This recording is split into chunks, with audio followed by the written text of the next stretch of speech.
Super Monkey Ball. Starting out as an arcade cabinet, and not long after being made on the GameCube, is a platformer where you can control a monkey inside of a ball.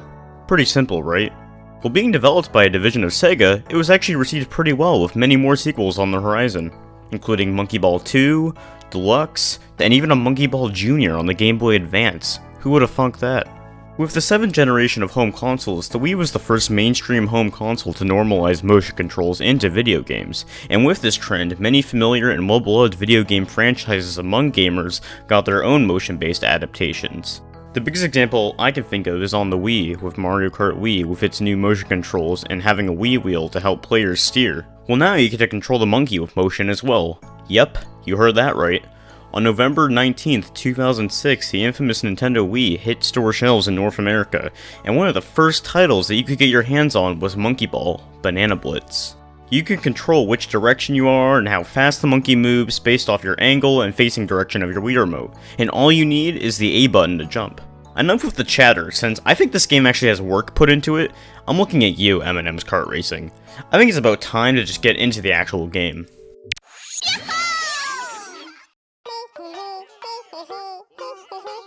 Super Monkey Ball, Banana Blitz!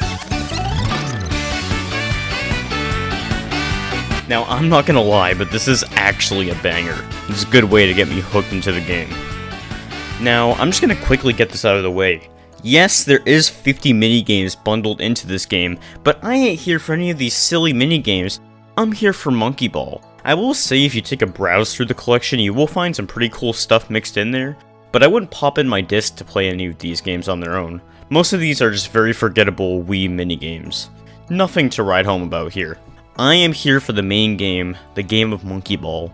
The entire roster is here, but you'll pretty much only see me playing with II, cause I'm pretty basic. Yell at me all you want in the comments. The game has 8 main worlds, and there's another 2 extra unlockable worlds if you beat every world without game overing, and you'll see pretty quickly how much of a challenge that actually is. Now, I know a backstory in a platformer isn't too important. I mean, in Mario, yes, you know about the princess, but you don't really care about that. You don't care about Bowser. I mean, cool, Bowser, you get to beat him. But who really cares? I mean, some people care, but I just like some good old-fashioned platforming. In this game, the villain of the hour, Captain Krabuchin. However the hell you say it, stole a bunch of golden bananas, and II and the crew have to recollect all the missing banana pieces for some reason. Yup. What a deep story. Now you know why I said it's not too important. Moving on from that, each world has its own unique theme, and the first world in this game gives you a nice and easy introduction, I'd say. The levels are pretty wide and open, which is great for allowing you to gain a sense of the new motion controls. You get introduced to jumping, hills, slopes, and then there are bosses. Yes, you heard correctly, bosses.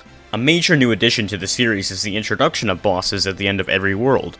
Your first opponent is some angry bird-looking fellow, and all the bosses involve hitting some type of part of their body.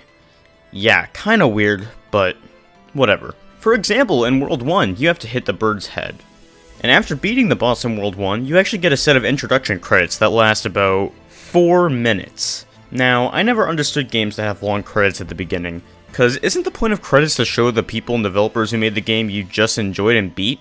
Why show all the names before you even played most of the game? Because for all I know, I could completely hate the game, but no, I have to waste time watching all the developer names, and I personally think this is a no-no for games, or at the very least, just make the credits skippable. I don't want to watch all that. The credits actually pop up after every world, but at the very least, they made it skippable after the first world, so you still have to watch it the first time, but at least you can just forget about it after that. I don't really get why they didn't just save it for the end, but whatever. Personal rants aside, as you progress through the worlds, the levels get harder and tighter, which is to be expected. Really quick editing note from the future, I don't know why, but the game decided to record in 4:3 instead of 16:9 for the second half, so I apologize for the minor inconvenience, but it's not the end of the world. Hopefully I can fix this issue next time. Sorry about that. This level you're watching right now took me a good 30 minutes to beat. Yep, you got that right. 30 minutes. Maybe I just suck, but who knows? Let me know. One thing I can say though is that I really hate the motion controls in this game. Don't get me wrong, some games can really do well with motion controls. Games like Just Dance are the perfect type of condition for motion controls. But this game is not one of them. I personally think Wii motion controls and platformers just don't go hand in hand at all. You can probably design a Wii motion platformer with the right levels and gimmicks in mind, but this is not it. One huge annoying example is the swinging platforms in this game. These platforms feel really precise to me. Sometimes I just fall off the edges of them for what feels like no reason. Again, maybe I just suck, but come on man, the timing on these are just horrible. I'm not the only one, right? And what the hell are these floating platforms? You have to stay really still and time your jump just right to make sure you don't fall off. For something as janky and precise as Wii motion controls, I really don't think this kind of platform should even be used. If anything, it's just quite annoying. And speaking of annoying, let me introduce you to the boss in the same world, World 5. This squid boss is what I see in my nightmares.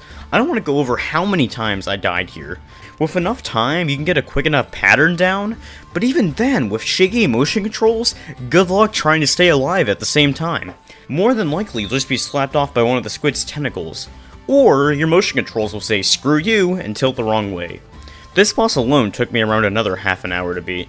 One last time, if I really do suck at this game, please let me know, but controlling this fight was an absolute nightmare, and by God, you don't know how happy I was when I saw that world clear text.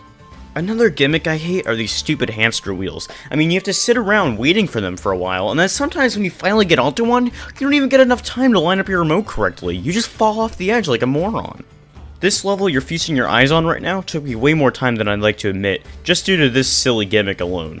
Now before I wrap this review up to my general conclusions, let me focus on World 7, and Level 4 in particular. Now what the hell is this? I actually spent a good 30 to 40 minutes trying to beat this crap. Just feast your eyes on this. With motion controls as jittery and precise as the Wii, why would you choose to have such thin level with no barriers in the slightest? It doesn't help that the second half of the level is a giant slope, so you also have to focus on your speed as well. I finally was able to get an attempt far enough into the level that I took it as easy as possible. I had no shame. Just look at how slow I went. This is crazy. I was so paranoid and frustrated that I barely even moved a muscle at the end. I just wanted the nightmare to end. Now, I actually found a few YouTube videos completely cheesing the level like it was nothing.